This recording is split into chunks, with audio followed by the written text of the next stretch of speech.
Welcome back, everyone. This is El Diablo Mexicano. I'll be your host today. Today I want to talk about something a little special. As you can see here today, I'm showing you guys how to get the Christmas pajamas that are available through the new Killing Floor Christmas event. We'll be going through all the little details and what you need to do, because there's a certain amount of actions. There's 1, 2, 3, 4, 5 actions you must complete in order to unlock them all. And today I'll be showing you how to do all of them and get them all done. So they're pretty easy, but some of them are a little confusing, so I hope this helps out. So as you can see, there's more to the pajamas than just the outfit. There's a nice little hat that goes right on top. Now, as I was saying earlier, we have to do 5 different actions. They're going to be breaking and entering, mincemeat, stand fast, snow prisons, then to all a good night. Now, the first one we'll be covering is breaking and entering, which reads break Krampus's trinkets in the Krampus lair. This can be done in the very first stage, which I'll be showing you right now.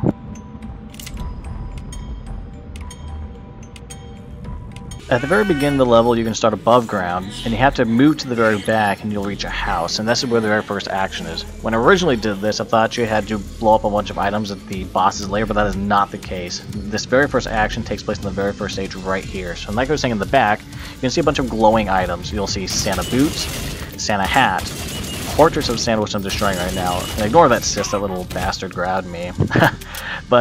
And then you also have reindeer heads. All these glowing items have to be destroyed. And once we destroy them all, that will give you the completed action. And that'll be the very first one. It's pretty simple, pretty easy, but it threw me off for the longest time. Once when you're done with that, we're moving on to the second stage, which is a giant open courtyard as well as a lumberyard factory. And this is where your second action will come in, and this is mincemeat. You have to kill a Zed using the wood chipper. This one is a slightly difficult one, especially if you're playing single player, but that's because these Zeds always move around. If you go to the back of the map, this is where you'll see the little wooded area, and this is where the wood chipper is. Go up the ramp, and if you see to my left briefly right there, you see the lever. That lever is what you use to push this into the wood chipper. When you hit that lever, a little wooden brick will kind of fly out and hit any Zeds in front of it, and they'll get pushed into the chipper.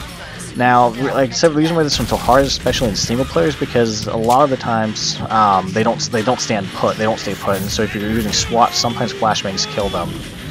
What worked for me was I ran to the middle of the area, got raped by all of these guys, but I gathered much of them in the middle of the area and ran around to the lever, and I barely made it in this one right here. You see the assist, which got pushed in, and then I was able to get that achievement. That's how I was able to get that action, and it worked just well for me. However, I do admit that this strategy can be a little tricky. If you can see right here, on this ledge is where a bunch of Zeds sometimes will fall off. And now the YouTuber I follow named Pathfinder has this ingenious way of, at the beginning of the round, he'll stand on top of that ledge and then jump down with the Zeds. And at that point, they'll all be following him, and he'll run around to the lever and push it, and he'll knock a bunch of them into the grinder. And I absolutely think it's a great way, and it is a little bit better than my idea. And so we'll provide a link at the very bottom to his channel and the video, so that way you guys can see this for yourself. And now, a big question some of you are probably wondering is this anything like Tragic Kingdom, where the items just do damage and don't kill you? Well, actually in this case, the grinder kills you automatically and you lose the match. No ifs and or buts. If you jump into the grinder, be careful, because as you just saw, it's immediate defeat and kills you. The third action is stand fast, and so every single round after the first wave has something called stand your ground, and that's what this entire map is supposed to be showcasing, the new stand your ground objective mode that Tripwire has created. If you look around, you just saw there's a little white border around where I'm standing. That's the area I'm supposed to be defending. In order to complete this action, you have to complete one of these stand your ground objectives. You can do it wave 2, 3, 4, any of them, as long as you complete. Doesn't matter when you do it. How rewards of wisdom, if you just saw I lost a bit of dosh because I let too many Zeds in. If you let too many Zeds in, you begin losing dosh. You also lose dosh if you decide to get up and go run off and explore, because there's too many flesh pounds in the area. The nice thing, however, is that no matter how little dosh you make in a round, as long as you complete that objective, then it counts as a completion for the action that you have to do, and then you're one step closer to pajamas. However, just keep in mind that the whole point of this is to make sure you get bonus cash, and so if you're really aching for something and you keep having people dying, you might want to get these holdout objectives just so that you can get that extra cash, you can get better guns in the future. This next action requires collectibles, so here we go. At the very beginning of the map, the very first collectible is going to be right on a rock standing in front of you. Pretty easy find. Moving on, going back to the house where we earlier saw the items that you smashed for the first action, that's where you're going to see the next set of snow globes. So there's going to be one in the right when you enter to the right, there's barrel eggnogs. Get that one, push on further, and then at the next set of eggnogs, there's going to be another one right on top of those barrels. Take a left and continue down, and you can kind of see it, and one of the little lamp holders, there's going to be another globe standing right there. And then continue outside, it'll be on the opposite door, and there's one more just chilling out on a rock right in front of you right there. Makes 5 snow globes to the first stage. There's 3 I found in the next stage, and I'll be starting at the trader pod to make it easier. If you can head next to the trader pod next to the table, so there's going to be a snow globe underneath there. Move past the lever, go down the ramp. As soon as you hit the bottom, take a right, there's going to be a snow globe on yet another eggnog barrel.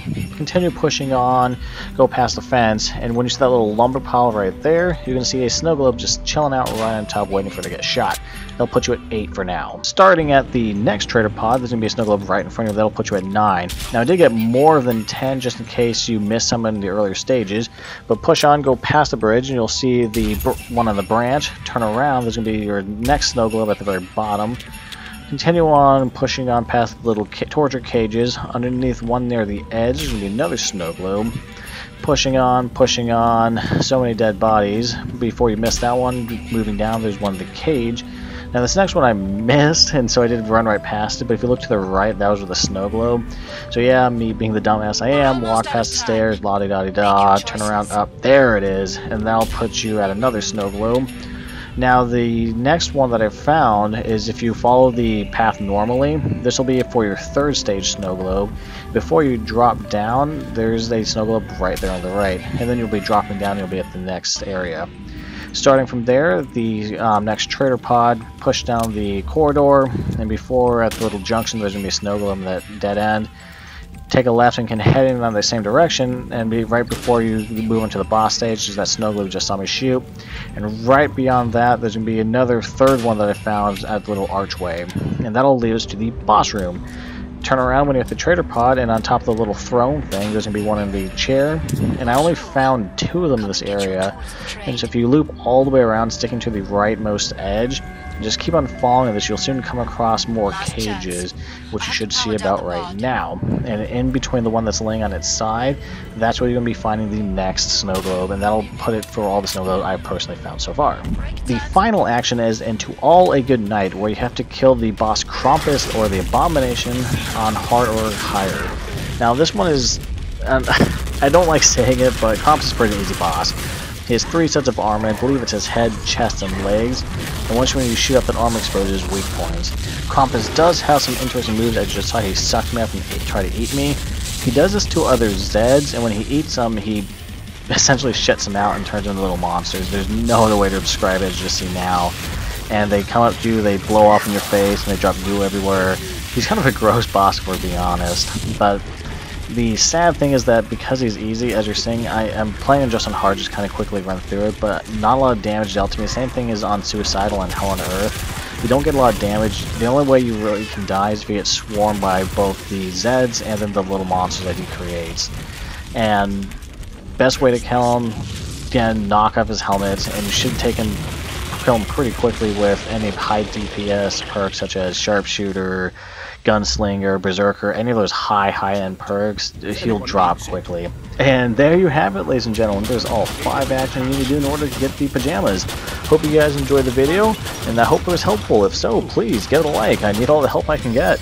And then also, if you enjoy my guides, you like my content, you think I'm funny for some reason, please subscribe. All 9 of my subscribers are getting lonely. I mean, sorry Mom, I love your love and support, but I need more followers. Other than that, wish you guys the best of luck in getting your pajamas, and don't forget, the Christmas event does start on the 12th. So, best of luck, and I hope you guys enjoyed as much as I have.